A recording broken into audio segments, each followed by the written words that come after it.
Hello and welcome to your astrological vibrations for Wednesday, February 28th, 2018 by Gaia Blooming. I am Mimi and our energy mantra for today is I am worthy of the divinity I carry. And here is a different perspective from me.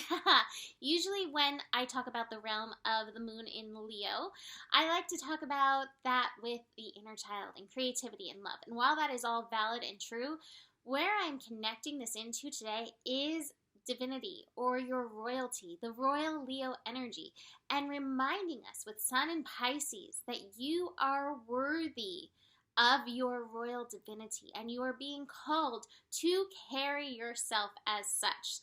So that being said, the moon is making several connections today as it builds into the full moon. This is the last day before we have the full moon. We'll have the full moon in Virgo on Thursday at 11 degrees, master degree. But that's really like every sign builds on the next sign. So Leo energy, knowing your divinity, knowing where you came from and why you're here to carry that divinity is a really important thing so that you can honor, acknowledge your wholeness, your holiness with this Virgo energy. So that being said, we have a bit of a grand trine in fire. So inspiration, creativity, fiery nature things are up. Now sometimes with fire energy there can be fireworks. The first connection of the day is the moon in Leo connecting to Mars in Sagittarius in a trine. Now I say this every time the moon and Mars connect. When moon and Mars connects, the energy of emotion, that's the moon, connects into Mars, which is passion or aggression. So you may find the fire rising within you. Now, this is at 20 degrees. So my feeling is if you are nurturing your inner child, if you are nurturing your passion, then chances are you're not going to feel so aggressive with this energy. But maybe if you're ignoring your inner child, if you're ignoring your divinity, if you're ignoring your passion, you may feel a little outbursty with that energy going on. So really pay attention to how you need to show up for yourself. The next fire connection is the moon in Leo connecting to Uranus. And this could be very electrical. This may be one of those breakthrough moments. This may be when your inner lion is like, Rawr, I have things to say. You know, as Uranus encourages us to be authentic and it meets with that royal Leo energy. So, you know, that could be quite fiery. The moon is also going to be squaring Jupiter. Now, this is very interesting to me because Jupiter in Scorpio is making us look at our light and our shadows. And with the moon connecting in a square energy, we may find some of those shadows resisting our light. We may find some of those shadows resisting our divinity, resisting our royalty. But anytime we see them, it's an opportunity to work through that wounding and recognize that it is wounding. It's not something that's true. It is wounding.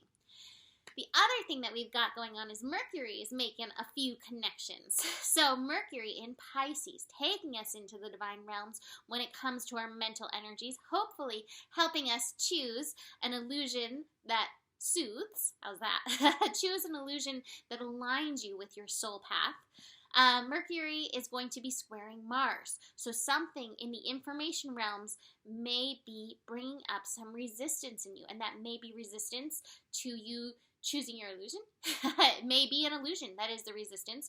Or it may be Mars in Sagittarius taking aim at your truth and what you want.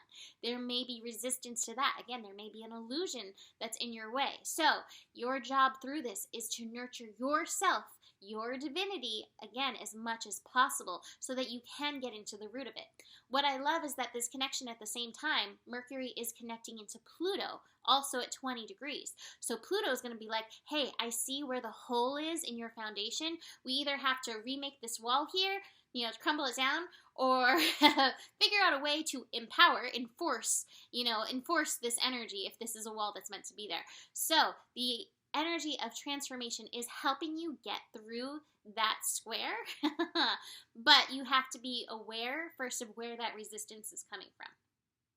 Then we have, last thing in the evening, almost 10 p.m., the moon shifting into Virgo, preparing us for full moon energy. Now, Sun in Pisces, moon in Virgo, one of the most important things I feel like with this polarity is the balancing of the energies. So With Moon in Virgo, this is an opportunity to feed the magic, the mystery, the miracles of Pisces into this realm. But at the same time, Moon in Virgo is like, you have to listen to your body. Every single one of your cells in your body has amazing, beautiful intelligence, energy, information to share with you. Listen to your physical body. That's how you bring the miracles and ultimately make them manifest on earth, by being present in tune with yourself here now. And it's not to say here now looking at the realities and all the things that stress you out. Here now, what's going on in my body? Am I present? Am I breathing?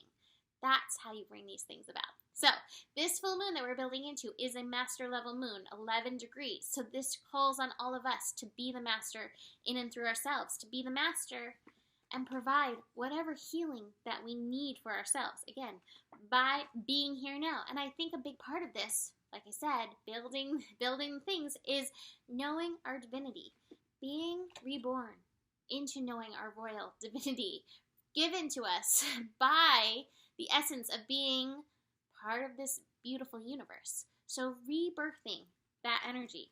From there, I cut the harmony and the sharing card, because that's what happens. When you know your divinity, you're at peace within yourself. You're not fighting yourself, and you're able to share your gifts. So these are really, really important cards, but I think they all feed off of be here now, know your divinity, and then you get all this from there. And I think this one's like front and center. The healing power of this energy is highly activated at this time. But not if you're critical with yourself. That's one of those other flip sides of Virgo, and that may come up with this moon energy. You may feel that critical nature, but you don't have to take that illusion and follow that trail down. All right, so I love this. Whenever I compare myself to others, I simply say this prayer. The light I see in them is a reflection of my inner light. The light you see in anything around you is a reflection of your divinity. It is a reflection of your light. And speaking of light, the Rumi card from Rumi Oracle, for those of you who want to know, the dissolving light. I died as mineral and became a plant. I died as plant and rose to animal. I died as animal and I became human. Why should I fear anything? When was I ever less by dying? There is light so intense, so powerful that nothing other than itself, its own truth, can exist in its presence. It is the sacred seed, the star of your being, lit up from within. It is the light that never goes out. It is the light that is so powerful, it is beyond duality of light and dark, and can't ever be extinguished or diminished, and is quite simply beyond all logic, just is. This is your divinity. How perfect. Certainly, no lie or deception, no boundary or defense can remain intact in its presence. The blazing divinity of this light, oh my God, there's the word, sears through any pretense, annihilates illusions, and takes us into the stark experience of divine truth. It is gentleness, and yet it cannot be overcome. It is enduring power, and yet it's tender. Things blow my mind. Though you seek the divine, and even know it is love, you also know that it is fierce, wild, inexplicable, and demanding beyond all measure. It wants you completely, utterly, without condition. There will be times in your life, such as now, where there is something not worthy of you that must be released. I am worthy of my divinity. Remember that. This is a falsehood, a lie, a deception of some sort that you come to believe about yourself, your life, or perhaps even another. This is so crazy. I don't read these before I do this. Like, I look at it and, like, scan it, but I don't actually read it. So this is pretty interesting. Fascinating to me. You may know what the deception is, or it may be about to be unveiled. It is not cause for fear or concern, but for celebration. An illusion has or soon will be released, and you shall become freer. Free in a way that only the truth can provide. This oracle comes to you as a sign of that which is to come, and soon. I lost my place, sorry. The beloved divine presence is calling you, igniting within your deepest being, so that it may have its way with you. The divine wishes to live through you and into the world, reaching into the hearts of many and igniting those hearts into greater life. It is a clever and insatiable lover. It will stop at nothing until the entire human race is restored to the wild, divine freedom of ecstatic divine reunion, completely and utterly ignited in love. So here's your guidance, sweet lover of the great beloved. Give it up, the smallness. The conditions, the fears, the doubts, the lack of reverence for yourself and life, the belief that somehow things are not okay or aren't going to work out, that's all paltry attempt at truth. You are coming into the truth now that is far more worthy of you, a truth with a capital T. The big truth, love, trust, surrender. This is about a sacred shedding without fear or holding back. Cast aside whatever would hold you back rather than free you to fly into your divine destiny. You are not to be the same from this moment on. That is a holy word, the word inscribed on the living divine fire in your sacred heart. This oracle brings you guidance. Trust in your changing perspective and perceptions. Don't hold on to what you once believed or thought to be true. Allow yourself to be shown another version of events, another way of perceiving. Don't focus on what is not working in your current estimation of things, for that is nothing more than a passing opinion. You are being given an opportunity to see and know yourself, others, and the particular life circumstances very differently. Embrace it. Don't resist what's being shown to you, for even if there are some struggles in adjusting your view at first, ultimately this change in perception will free you and bring you more deeply into the wellspring of your own inner peace and happiness. The sacred honoring ritual, because these are always good to do. Place both hands on your heart and say the following aloud. The eternal light of Rumi burns through that which is unworthy and frees me into unconditional love and truth now. I am blessed by the grace of this sacred brother, and I open my heart to the tender fire of passionate presence. Through merciful compassion and my own free will, I will be asked to be shown the greater truth that will set me free, and so be it.